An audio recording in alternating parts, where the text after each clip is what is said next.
The first case on the call of the docket is agenda number 15, case number 126446, Jarrett Sproull individually and State versus State Farm and Casualty Company appellant.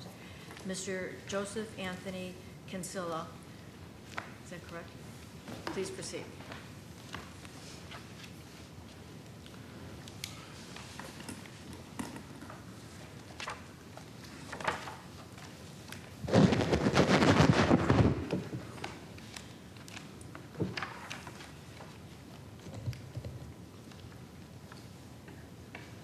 Good morning, Your Honors. May it please the Court, I am Joe Kinsella on behalf of Appellant and Defendant State Farm Fire and Casualty Company. I'm here today with my law partner, Jacob Kahn, and my co-counsel, Patrick Cloud. This matter is before the Court on a question certified by the trial court pursuant to Rule 308. It presents a clear legal question of whether Illinois' actual cash value regulation permits insurers to depreciate all components of the replacement cost of damaged property, including labor, when calculating ACV, or actual cash value, where the insurance policy itself uses the term ACV, or actual cash value, but does not define that term. State Farm asked by this appeal that the court answer that question as originally certified by the trial court in the affirmative and reverse the 5th District Appellate Court. Now, this labor depreciation question, framed in slightly different ways, has been addressed by 7 state Supreme Courts in the last 20 years. It's been addressed in Nebraska, North Carolina, Minnesota, Arkansas, Oklahoma, Tennessee, and South Carolina. It was addressed in South Carolina just last week. And South Carolina became the 5th of 7 Supreme Courts to reject the contention that labor could not be depreciated as part of the calculation of actual cash value.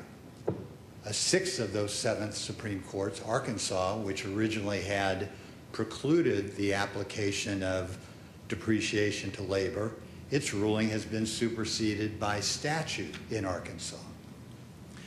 Our 5th District Appellate Court viewed the world differently, and it concluded that the ACV regulation does not permit depreciation of the entire replacement costs when applying depreciation, and that one could only apply depreciation to material costs, but not to the labor cost portion of replacement costs.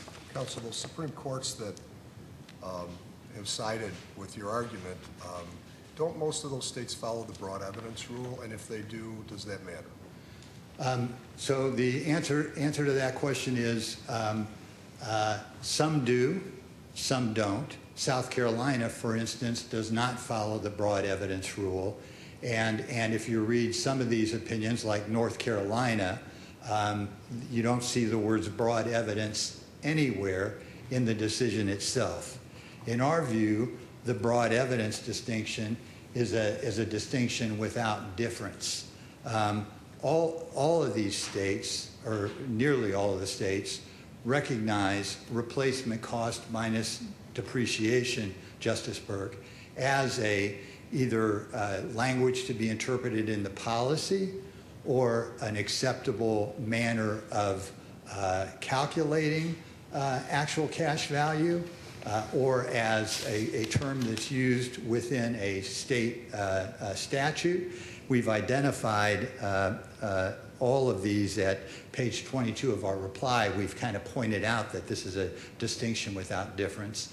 And you know, where this idea originally was coined, I think, was in the Hicks decision. And if you look at Judge Griffin's dissent in the Hicks decision, he coined that expression of a distinction without difference.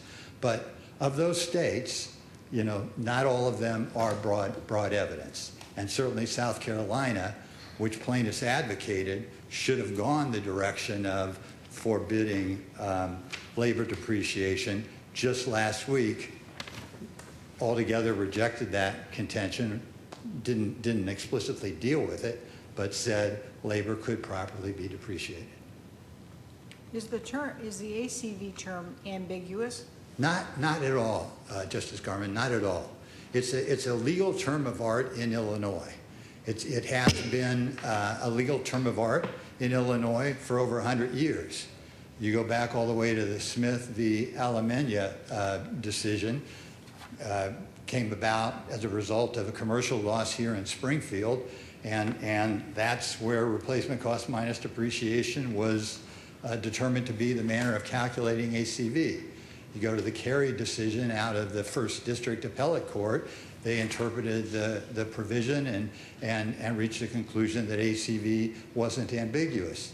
And as you look at some of these Supreme Court decisions, like Henn in Nebraska, like Wilcox in Minnesota, like Redcorn in Oklahoma, all of those cases look at the state law and they say, is this term actual cash value ambiguous under state law? And they all say, no, it's not. It's a legal term of art under our state law. And then you go to those states that do reach the conclusion that the term is ambiguous, and this is where that distinction without a difference really becomes apparent, Justice Burke. And those are states where there isn't a developed case law on the whole issue of actual cash value. Heck, Arkansas, what did they do when they were looking at how to interpret actual cash value?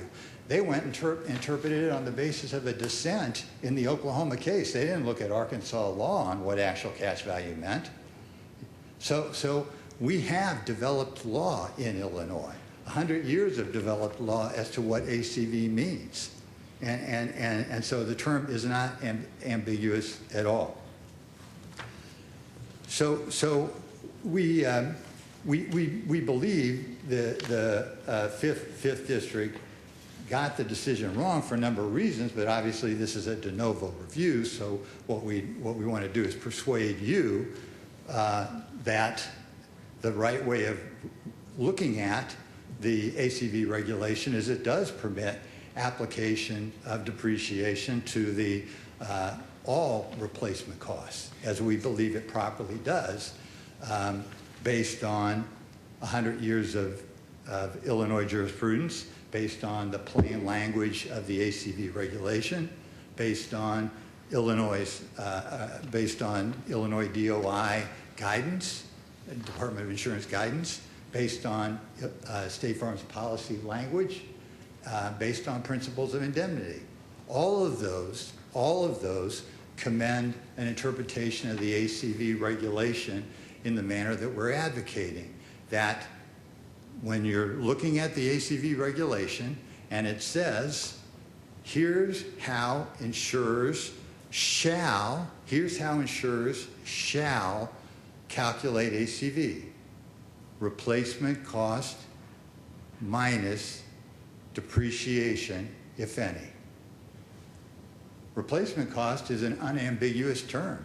It means all the costs that a contractor may charge to undertake the replacement of a property. That's not ambiguous. Those include labor, those include tax, those include permits, those include materials, those include all those things, all those costs. And the regulation says you take all those costs minus depreciation, if any, and that's your ACV. That's not ambiguous in any shape or form.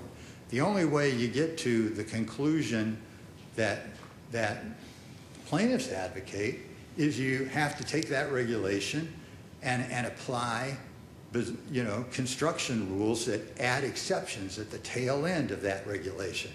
They have to add exceptions like replacement costs minus depreciation, if any, comma, as only applied to materials. But that's not the way one construes a regulation. That's not the way one construes a statute under Illinois construction rules. You know, and those statutory and regulatory construction rules are what governs an interpretation of a statute or regulation under Illinois law. Counsel, some of the cases such as Perry talk about what a reasonable policyholder would understand, and that would only be depreciation such as wear and tear on material goods, not necessarily including labor. Right. But it's not really what a reasonable policyholder would understand that governs construction of a regulation or a statute. You know, the cases, the Sixth Circuit cases, kind of went off kilter with applying a contra preferendum sort of standard or even a reasonable expectation standard. Like Hicks, for example, applied a reasonable expectation standard to a regulation. You know, first off, in Illinois, reasonable expectation isn't really an appropriate doctrine in any event, except where there's ambiguity and then simply as a kind of a construction device. But they applied it right from the outset. Secondly, contra preferendum doesn't really fit with a regulation in any event. So they went off kilter in a fashion that doesn't fit Illinois law. And Perry simply followed on the heels of the Hicks decision, which went off kilter on the basis of Kentucky reasonable expectation law that isn't applicable here. You know, in Hicks they said actual cash value is an ambiguous term. Well, it's not ambiguous in Illinois. It's a legal term of art in Illinois. In Hicks they said depreciation as used in the actual cash value regulation is ambiguous. Well, you know, that's not the way one interprets a regulation in Illinois. In Illinois, one interprets a regulation under statutory interpretation rules, like the People ex rel Madigan versus ICC decision. One doesn't tag on to a regulation these additional requirements that plaintiffs are advocating here. One doesn't tag those on. That's not the way one construes a regulation. So what's different here is this is Illinois law that applies. And when we're looking at Illinois law, it's starting with first principles as to Illinois. And all these decisions that kind of come from the state Supreme Courts tend to be better reasoned when they are coming out of a consideration of what's the state law in our jurisdiction. You know, Nebraska is able to say, actual cash value isn't ambiguous to us. Here's the way we've defined it historically. You know, Minnesota's able to say the same thing. Oklahoma's able to say the same thing. So this is a matter of first impression in Illinois, but you have all the tools from 100 years of jurisprudence, and you have the tools of a regulation that couldn't be clearer, and you have the tools of established statutory and regulatory construction rules that lead to the inevitable conclusion that this is a clear regulation. Now another principle that applies here under Illinois case law, is the nature of the policies that are at issue here. You know, this is a homeowner policy that Mr. Sproull had, and that's kind of the standard policy that's at issue here with these regulations. These are policies that pay losses in two steps. You know, you get actual cash value at the time of the loss, and then you get replacement costs when you actually do undertake repairs. You know, two steps. Actual cash value at time of loss, additional necessary costs that you've incurred at the time repairs are undertaken. There's a legion of Illinois cases that say that's a completely proper and appropriate variety of loss settlement provision. And you know, we cited the Kerry case, we cited the National Tea case for that, we cited the Little case. What plaintiffs advocate here is they say, well, what we want is we want the actual cash value of the materials out front, but we want the replacement cost labor, the full cost labor right at the start, no matter if we're going to repair or not. And that's like a variety of hybrid policy that isn't really what's sold. And that's not required under the law. I mean, if you look at those cases that we've cited, they're clear as a bell. You're entitled to actual cash value at the time of the loss, and then you're entitled to repair and replacement costs when you complete the repairs. State Farm takes it a step further, though, and State Farm, as we've indicated in our papers, even pays repair or replacement costs just by presenting a signed contract that you're going to have the repairs done. You know, I'm wondering, State Farm has been aware of this split of authority across the country, and this litigation on this kind of issue across the country for a long time, and yet State Farm never modified its policy or gave greater clarity to its policies, correct? Not exactly correct, Justice Carter. So it is a more recent phenomena that these lawsuits have kind of exploded. So the lawsuits kind of exploded in 2013 once there was this rash of cases prompted by the Arkansas ruling. So the only true case out there of note was in 2002. You know, Oklahoma, went the direction of course you can depreciate labor. Then in 2013, Arkansas, kind of went off in this different direction, and that provoked all kinds of, class litigation. Okay, so State Farm did proceed to begin to adjust its policy, and has even done so in Illinois. I mean, we're dealing with a period of time here and an asserted class period before that adjustment in policy language took place. Of course, that adjustment in policy language doesn't say anything about the ambiguity beforehand. It doesn't say. All we did is reinforce the clear language that already existed under state law. And one can't kind of count against and ensure any effort to reinforce existing clear language as like the Oberlin decision, for example, establishes. So this issue of the other thing I want to flag is the whole what the historical nature of all this has been.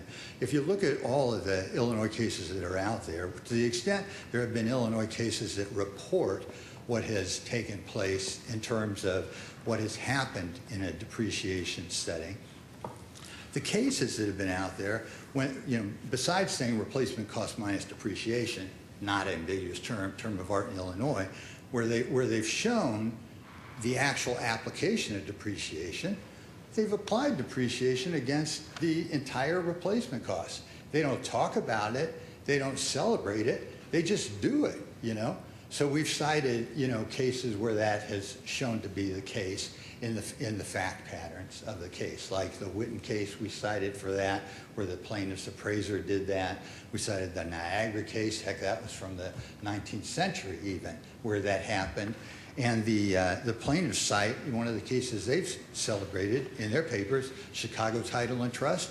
What did they do in that case when they applied depreciation to replacement costs?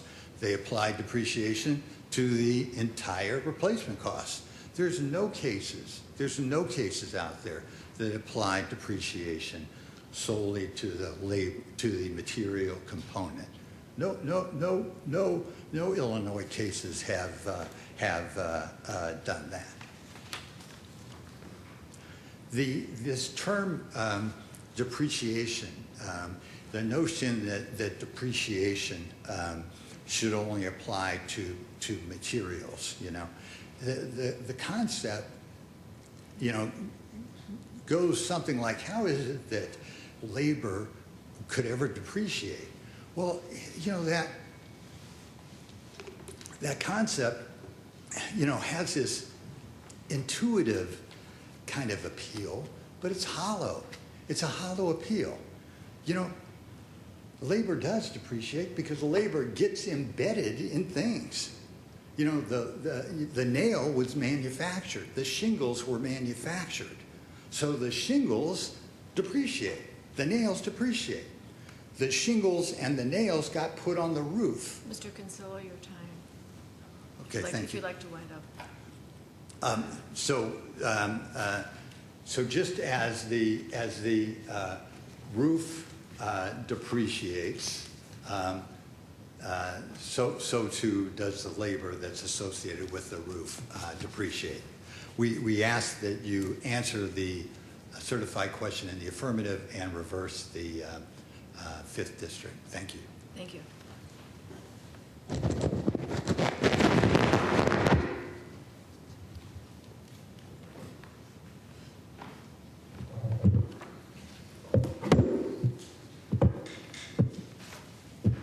Mr. T. Joseph Snodgrass for appellee. Thank you.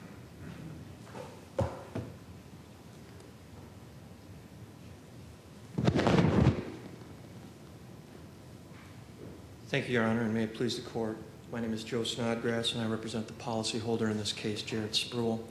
I wanted to take just a moment at the outset to talk about ambiguity because it's often overlooked. Ambiguity, everybody knows that if a policy is ambiguous, tie goes to the policyholder and the policyholder prevails. But to get to the defining of ambiguity, the insurance company's burden is significant. Not only does it have to prove that its interpretation is reasonable, it has to prove the policyholder's interpretation is wholly unreasonable. Because if both interpretations have some reasonableness, then the policy is ambiguous. The court does not engage in finding out which is the most reasonable of two interpretations. And this is really a bridge too far. If you take a look at the timeline for what happened after the trial court's decision in this case. The trial court's decision was on February 26, 2018. 8 months later, the Sixth Circuit, under a similar regulatory scheme as Illinois, their ACV regulation is nearly identical to Illinois, they hold that a policy that does not address labor depreciation cannot depreciate labor. A few months after that decision in Hicks, and by the way, Hicks cited the trial court's decision in this case. The Sixth Circuit cited a state court trial court decision and said, we look to decisions that apply laws like Kentucky's, and they look to Illinois. A few months later, the Tennessee Supreme Court, a conservative court, takes a look. They have an ACV regulation too. They follow Hicks in a 5-0 decision and say no. Depreciation is reasonably interpreted to include physical deterioration, and so they again follow Hicks, which of course followed the trial court decision in this case. Then a few months after that, Perry versus Allstate, the Sixth Circuit applying Ohio law, and Ohio has an ACV regulation that's nearly identical to Illinois, nearly identical to Kentucky. They follow Hicks applying Ohio law. Then, a few months later, we have a unanimous 5th District panel of the Illinois Court of Appeals following the district court's decision. Now, why did I address all these judges that have found this interpretation reasonable under regulatory schemes nearly close to or actually addressing Illinois law? It's not that any of these courts are binding on Your Honors, because they're not. I get that. But at some point, if the scale is the policyholder's interpretation at least reasonable, it's quite a pull for State Farm to say, yes, all 3 5th District judges are wrong. Yes, all 5 panels, judges on the 6th Circuit, they got it wrong. The Tennessee Supreme Court, they got it wrong. It's just too much to bear. And we've cited on page 22, footnote 13 of our brief, court cases from Illinois that in fact look to and recognize that if there's a body of jurists that interpret something reasonable, that's at least an indication of ambiguity. Now, the other important point on ambiguity that I just want to touch on for a moment is that the policyholder's interpretation here was not something that was dreamt up in some back office of a plaintiff's law firm by some associate that had a creative idea. This has been going on a very, very long time. The truth is, and you can look at the amicus from United Policyholders, half the carriers do it, half the carriers don't. So when Mr. Kinsella comes up and talks about how this has been done for 100 years, it's still a dispute that's going on. Some do, some don't. In fact, in Sproull's estimate in this case, State Farm changed the exactimate default setting to depreciate labor only for certain trades. State Farm did not depreciate labor for roofers or drywallers. They only depreciated labor for painters. State Farm itself is inconsistent with when it should depreciate labor or when it shouldn't. Now, probably the most important entity, National Underwriters, it's a publication. National Underwriters has been around for 120 years. It publishes for the insurance industry itself, adjusters and underwriters. It publishes FCS bulletins, been around a long time. Their position, the insurance industry's position is, hey, if you're going to depreciate labor, put it in your policy. And that's all we're saying here. And so this ambiguity issue is coming from an interpretation and a dispute that has been around for a long time. Counsel, on the big picture, a roof is a finished product of labor and materials. Why would it not lose value as a whole? Good, I wanted to get to this. Remember, an ACV payment is made before repairs, so it is prospective. As a result, there is a clear, common sense, logical, bright line distinction in an ACV payment between the materials that were hurt, and you can look at those and say, yep, the shingles are damaged, and the future repair costs to fix it. That labor is completely separate. And so when we're talking about what gets depreciated, it's the materials. When we're talking about the materials that might have been built in 1910, when we're talking about the labor, we're talking about 2021 labor that hasn't even been incurred yet. So that's the distinction. There is a clear, bright line demarcation for what we're asking for in this lawsuit. We are not asking for embedded labor or anything like that. Materials are materials. They're tangible. We get it. You can look at a shingle. You can say, yep, that shingle is 25% burned. Whatever. But labor to fix it is a whole different thing. 2021 labor, we need to know what the 2021 labor rates are. We need to know all that type of stuff. That's a separate issue. Okay, and that's the distinction that we're talking about. Are you jumping to replacement cost value? No. Because if your client chose not to fix, then wouldn't your client receive a windfall? No. Let's talk about RCV coverage, because RCV coverage is different in insurance. Some people don't even call it insurance. RCV coverage for a building is the only coverage that I'm aware of that you can get where your property is better than it was after a loss. Why? Because not only are we replacing it, we're replacing it with all new materials, usually up to a better code. So don't conflate ACV and RCV. RCV, you wind up with a better thing, but don't knock ACV. ACV gets you back to where you were right before the loss. So again, RCV puts you in a better position. ACV gets you back to where you were. Okay? And it's important. Why is it important that ACV not be knocked and the ACV be strong from a public policy standpoint? Who has policies that usually only get ACV? They're usually in the poorer neighborhoods because their carriers won't write RCV coverage. They're quite oftentimes, business or commercial, small businesses, they can't get RCV coverage. So in the fair, state fair plans to go and address the redlining issues, and so they have certain fair plans. These are all ACV policies. And if you say ACV coverage, we can depreciate labor. The next time a tree punches a hole in the roof of somebody, they're not going to have enough money to get back to where they were. And remember, so for ACV coverage, we're not asking for a brand new RCV coverage. What we're saying is it's fair game. It's fair game to take all the depreciation that you think was applicable to those materials and take it out of our pocket. But what we're also saying is, hey, those shingles were properly installed on the roof, and we're entitled to have shingles properly installed on the roof after we take the hit for the depreciation. And it's important because if you denigrate ACV, you're going to be denigrating the coverage for a lot of policyholders that are simply not going to be able to return their home to the condition it was. Now, Justice Burke, you asked a question about does it matter that we're not a broad evidence rule state? So, as the Court of Appeals found, this court has rejected the fair market value test and the broad evidence rule test, and by regulation has indicated that it wants RCV less depreciation. That's important because RCV less depreciation is the best standard that there is under the law.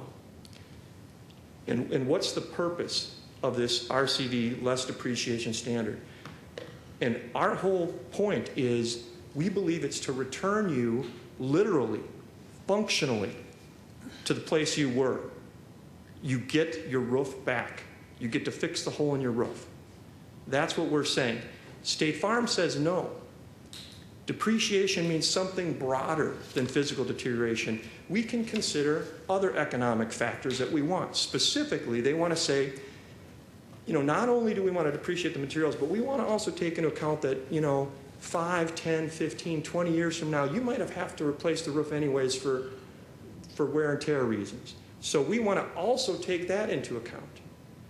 But that's really turning the RCV less depreciation standard into a fair market or broad evidence rule standard. And the decision we cited on page 16 and 17 of our brief is the Dickler versus Cigna decision out of the Third Circuit Court of Appeals. And it said as follows: judicial decisions and scholarly commentators would make no sense if the term depreciation subsumed within it the very factors taken into account under the broad evidence rule. Rather, we hold that in the present context, depreciation is properly defined as physical deterioration. Admittedly, physical deterioration is not the only possible definition of depreciation. Where the cost to repair or replace less depreciation standard is used, a dispute over whether the term depreciation implies physical depreciation or includes a broader concept, including economic depreciation, that's a dispute that commonly arises. But here, if we're going to faithfully apply the replacement cost less depreciation test, depreciation is properly limited to physical depreciation so that functionally we can return the property to its status quo ante. And the Fifth Circuit Court of Appeals, a very conservative Fifth Circuit Court of Appeals applying Mississippi law, found that the policyholder, they called this concept of returning back to normal the status quo ante interpretation. And that's fine with us too.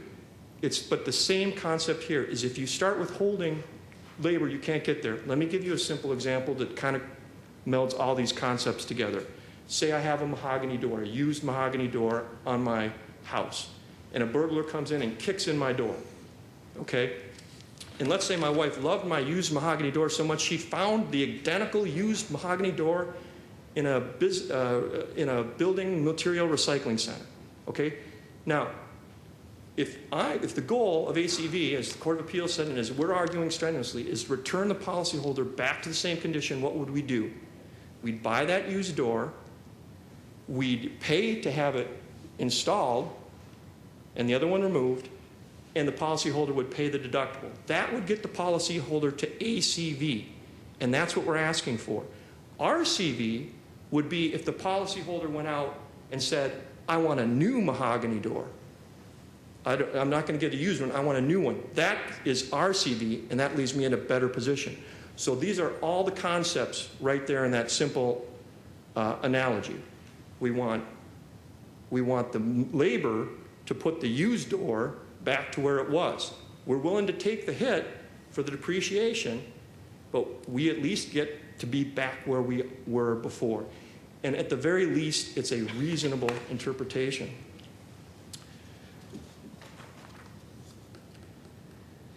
The broad evidence rule, wanted to talk about that. I'd encourage the court to read Henn and Redcorn and Wilcox, and even the new South Carolina Supreme Court that for the first time favorably references the broad evidence rule.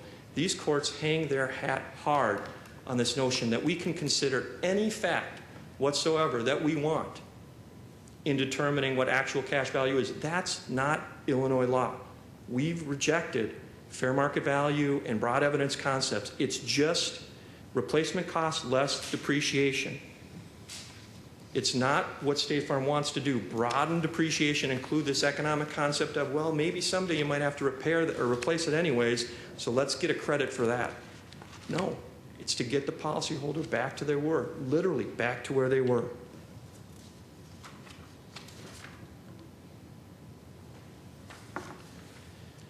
If you look at the regulatory breakdown of the two Illinois regulations at issue, you see this concept crystal clear about literal returning.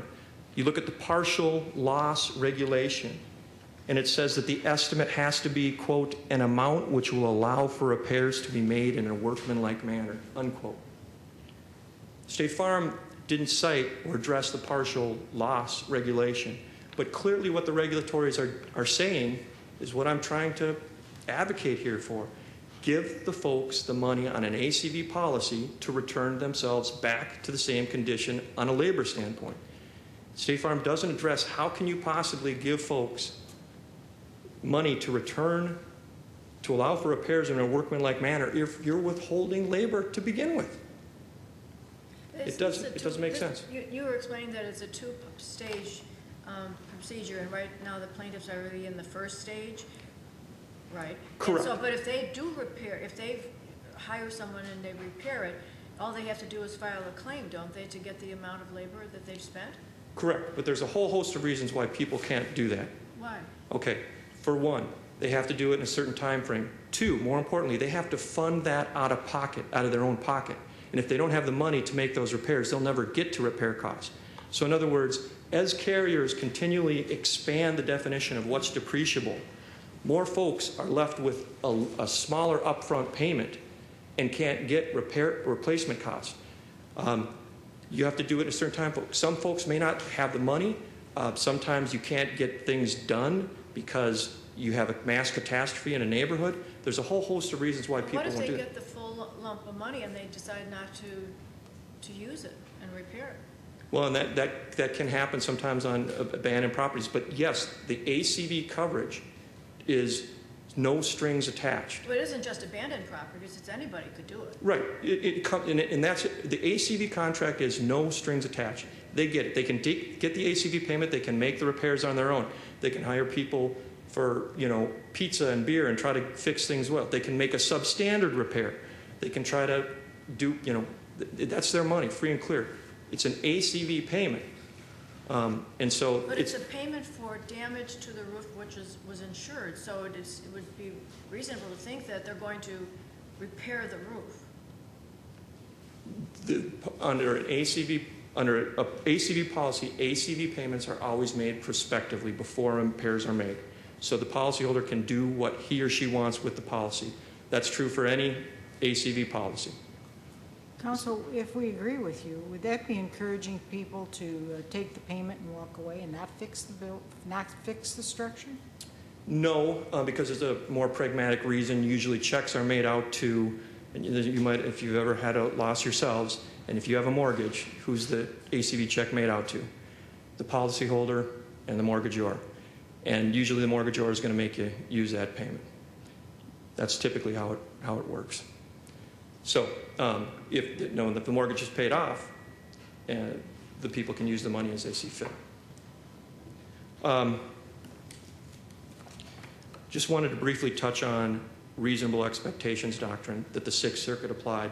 The Sixth Circuit was talking about a reasonable expectations doctrine that is markedly different than what the Illinois courts have described as the reasonable expectation doctrine. In Hicks, it says the reasonable expectation doctrine is based on the premise that policy language will be construed as a layman would understand it and applies only to policies with ambiguous terms. In Illinois, in the cases cited by State Farm in its brief on reasonable expectations doctrine, they were talking about a doctrine where literally you can get coverage where the terms of a labyrinthian policy preclude coverage. In other words, don't mistake, people are throwing around the words reasonable expectation doctrine, but what Hicks did with that reasonable expectations doctrine is fully comports with Illinois law. Illinois' rejection of a different doctrine, also entitled reasonable expectations, is completely different. If you check the language, you'll understand this, but reasonable expectations is something that's fast and loose a little bit with that. The last topic, this is not a recent phenomenon, is the Arnold Court held in Alabama District Court. State Farm skated by with this problem in 2002 in Oklahoma. And Oklahoma was a class action. And it was a 5-3, very well-written dissent, a dissent which has been adopted by other courts. Certainly that was well enough to put State Farm on notice to, hey, change what you're doing. And State Farm had a 2015 form. They didn't put it on this policy, and they didn't start using it until 2016. This is a small class. It only applies to people that don't have this form, and we're not advocating here in this case that somehow, Snodgrass, your time. yeah, we're not advocating in this case that labor permissive forms are improper. With that, I'll sit down. Thank you.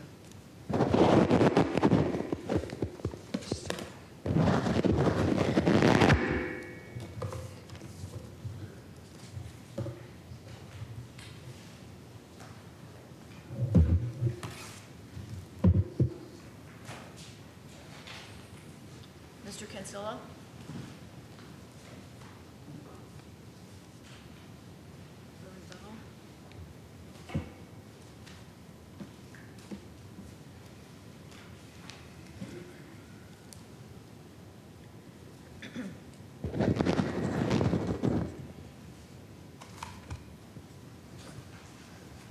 Thank you, Chief Justice Burke.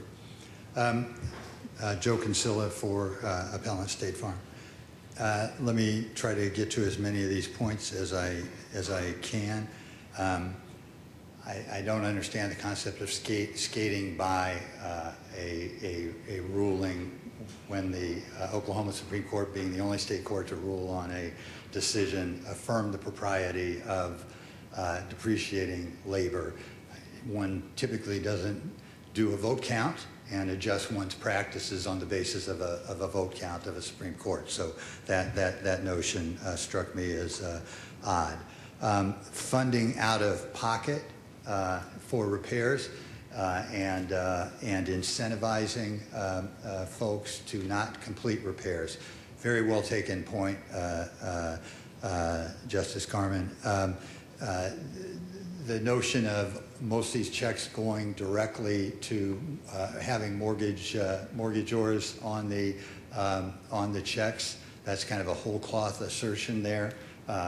Who knows whether that's the case, but if one pays repair costs for labor out front, sure, that will incentivize not doing the repairs because, you know, right now, the way one gets the full repair costs are one actually does undertake those repairs.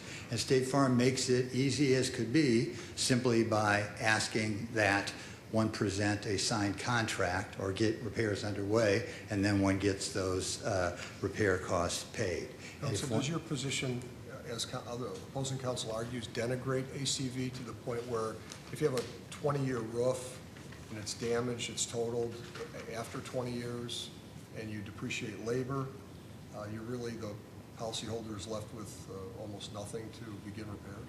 No, that's not our position to do that, Justice Burke. And in fact, State Farm's own practice is never to depreciate below 80%. You know, so even if it outlived its useful life, so that's not State Farm's practice at all. In fact, the practice is to try to encourage replacement costs taking place. to try to encourage replacement costs taking place. And the notion that there's a ton of ACV policies out there, that's just not the case. The usual policy out there are these replacement cost policies. The usual policies out there, the standard kind of policy out there for homeowners are these replacement cost policies with these two-step provisions. The portrayal of actual cash value being a standard form of policy, that's not the case. In terms of having to fund out of pocket, I really encourage the reading of the Henn decision in that regard. This distinction on broad evidence and the suggestion that South Carolina has adopted a broad evidence standard, all you have to do is read the briefs that plaintiffs wrote in the South Carolina case and see how they were advocating that South Carolina was a replacement cost minus depreciation state. You could ignore all those broad evidence states because you're a replacement cost minus depreciation state. So that's not a legitimate contention. This partial loss regulation and the suggestion that that somehow requires payment of replacement labor up front, it does no such thing. It's entirely disconnected from the actual cash value regulation. It simply says when you estimate, when you do an estimate of repairs, provide for workmanlike repairs. It doesn't say provide for workmanlike repairs at an ACV level. If one looks at the regulation 919.80, that provision, the partial loss provision, is not under the actual cash value losses provision. It's not under that provision at all. It's entirely disconnected from actual cash value loss adjustments. So it has nothing to do with that. We're, as we've argued in our papers, there's an awful lot of discussion that we're trying to backdoor in a market value or broad evidence test, and a lot of discussion about this Third Circuit case, this Dickler case. I mean, we're not trying to do that at all. We're not trying to do that at all. We're just trying to go to the ordinary definition of terms like depreciation, the manner in which depreciation is defined in Illinois case law, the manner in which depreciation has been defined, like in the Carey case, where they grab the definitions from Black's dictionary. And when one goes to Black's dictionary, they talk about depreciation as being applied to the entire asset, not some part of it, And when you go to the depreciation of the entire asset, you're even going to depreciation of the asset when you're talking about the asset with like old labor costs, like less expensive labor costs. And here they're looking for not depreciating against more expensive labor costs now. So if you want to, there's very interesting discussion of how depreciation of replacement costs based on current day labor is actually very generous to an insurer. I'd commend the LeBrier decision to your honors for that. It's called In Re State Farm. It's an 8th Circuit decision. I think it's circa 2017. But it goes by the name LeBrier colloquially. And that has a very good discussion of this concept of how depreciation applied to replacement costs really is generous to the insured when it's applied to present day depreciation costs. The